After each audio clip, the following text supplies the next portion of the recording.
నియోజకవర్గం దళిత మహిళా నాయకురాలు రమాదేవి సుబ్రహ్మణ్య మైదానంలో నిర్వహించిన మీడియా సమావేశంలో పోలీసుల నిర్లక్ష్యంపై తీవ్ర స్థాయిలో విమర్శించారు.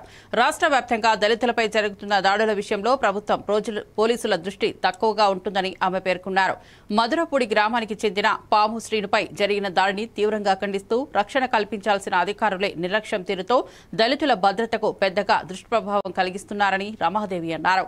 ఈ కార్యక్రమంలో మాజీ మార్కెట్ చైర్మన్ నక్కా రాంబాబు, రమాదేవి, పిట్టా కృష్ణ, గొల్లపల్లి ప్రవీణ్, కొండేటి ధర్మరాజు తదితర దళిత నాయకులు పాల్గొన్నారు. దళితుల హక్కుల పరిరక్షణ కోసం బలమైన చర్యలు తీసుకోవాలని ఆమె డిమాండ్ చేశారు. అందరికీ నమస్కారం అండి.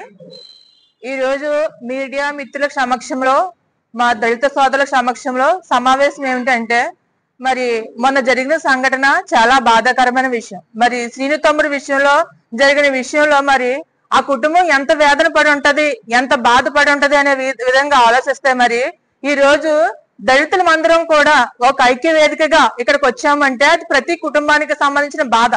అంటే దళితుల విషయంలో ఏం చేసినా కానీ అది ఎవరు లేరు, వీళ్ళు వెనకాల కట్టి కొట్టేసి చంపేసినా పర్వాలేదు అనే విధంగా ఈ లోకం తీరు ఉందా ఏంటి అనేది మనమే ప్రశ్నించుకోవాల్సిన దినం ఈ రోజు. అంటే మన పూర్వీకుల కాలంలో ఒక మరి మన ఏంటిది కాపుల కులస్తులు వాళ్ళ వీధుల్లో తిరిగితే ఏ విధంగా ఉండేది అనేది మన పెద్దలు చెప్తే తెలిసేది.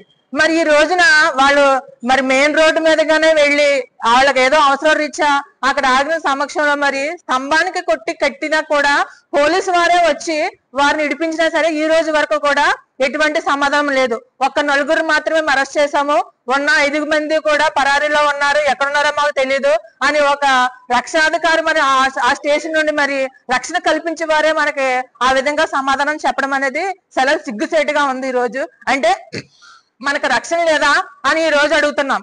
ఈ రోజు అంటే మహిళలకు ఎలాగో రక్షణ లేదు, దళితులకు రక్షణ లేదు. అంటే రక్షణ లేని విధంగా ఉన్నామంటే మరి ఇంకెక్కడికి వెళ్ళి మనం బ్రతకాలి, ఎక్కడ ఉండాలి అంటే అది చాలా సిగ్గుచేటు. అంటే దళితులకు అనేది ఐక్యత లేదు, దళితులు కొడితే ఎవరు రారు అనే విధంగా ఈ సమాజం ఉందా ఏంటనేది మనమందరం కూడా దళితులము మనం ఎంత ధైర్యం